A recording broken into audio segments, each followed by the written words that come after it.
Deputado Alexi, é uma pergunta, eu quero entender também a tua visão sobre tramitação e discussão do parlamento, mas quero que você aborde como que essa questão da transformação digital, como que o setor que possibilita essa transformação pode garantir a continuidade da sua competitividade para que a gente não aborte a transformação digital dentro de uma discussão de reforma tributária que seja indutora. Qual é a sua opinião? Minha opinião é que esses puxadinhos que são feitos no sistema tributário brasileiro acabam gerando. A cada nova inovação, melhoria de alguma coisa no Brasil, ninguém sabe mais como tributa. Então aconteceu isso na tecnologia, começa uma discussão se é ISS ou se é ICMS, e todo mundo puxa. E tem uma expressão que eu adoro, que diz o seguinte: em briga de elefante, quem apanha é a grama. Em briga de guerra fiscal, quem apanha é o pagador de imposto.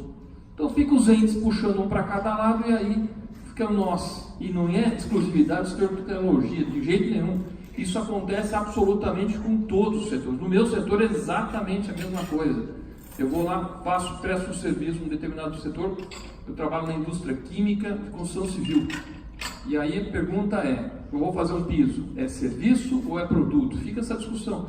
Então isso faz parte desse sistema tributário extremamente complexo, que o Henrique apresentou muito bem aqui. E eu falo que essa reforma tributária, o primeiro ganho imediato, não é a carga tributária.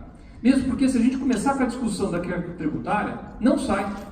Então vamos deixar isso de lado, tá certo? Vamos fazer uma reforma neutra para já eliminar a discussão entre os entes da nação, porque qualquer um que se sentir ameaçado que vai perder, não vai querer aprovar. E aí não anda. Aí vai começar aquele empurra de novo, e a gente não faz acontecer.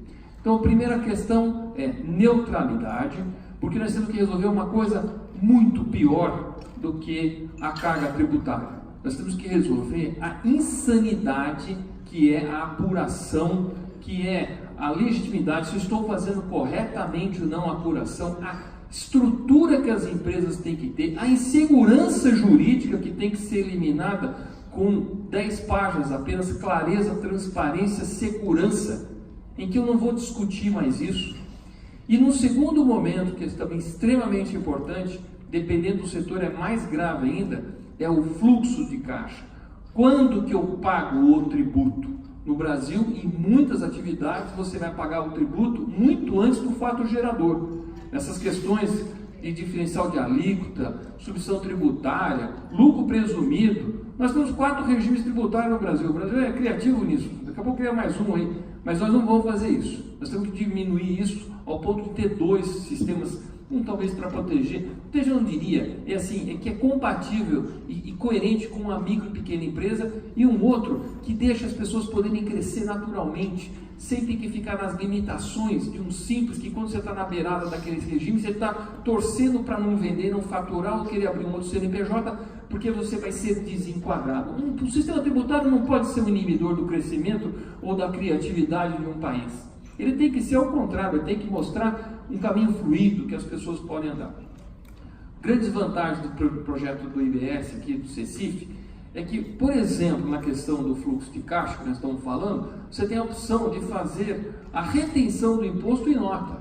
Como é uma questão de débito e crédito, o tomador do produto ou do serviço, em vez de ele te pagar o produto, o serviço e mais o imposto, ele pode ter a opção de poder pagar diretamente para o fisco e já se acredita imediatamente para poder andar na cadeia.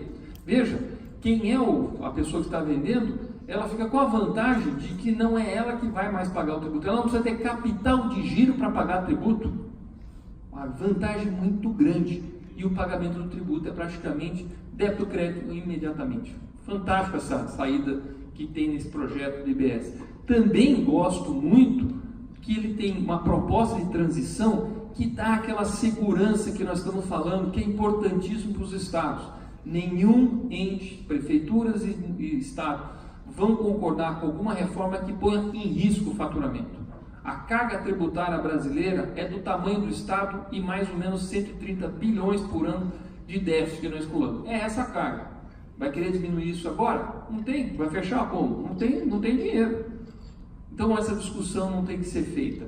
E aí a gente vai conseguir fazer nessa transição, que é uma URV criada, muito inteligente, cria-se o IBS, diminui-se um pouco para a carga ficar neutra, vai fazendo a transição. Talvez a discussão seja se a gente tem que fazer a transição mais rápida, porque todo empresário está com a água aqui, né? Está no nariz aqui, está sufocado.